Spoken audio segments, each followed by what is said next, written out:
Got a question for everybody. What do you think about Mario Batali? Would you still support his restaurants? And he has many, many restaurants. He's not really officially involved in them anymore, but I'm still sure he has a financial piece. Here is one of his restaurants in Vegas. Now, he has dozens of restaurants in Vegas, supposedly. And here they have blacked out his name. They actually came and put tape up here the other day, I was told, by one of the other restaurants. And one of the other restaurants told me that, yes, his business is hurting. Bastianic name is still out on front there, as you can see, but Mario Batali name has been blacked out with basically electrical tape on this one. And supposedly his businesses are hurting. But here's another interesting question. Bastianic, did they know what was going on?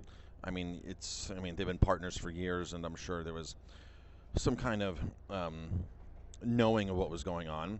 But you as a consumer, would that affect you? Did the Mario Batali's recent admittals or acquisitions, would that determine if you would go to one of his restaurants? Because apparently it's deterring some people from going to his restaurant. I have only been to one of his restaurants before, and I probably would not go myself personally now because I believe there's lots of other restaurants to choose from. And but with you, would his current image right now stop you from going to his restaurant? Answer that question below in the comments, and always appreciate you guys watching and sharing and all that kind of stuff. Talk to you later.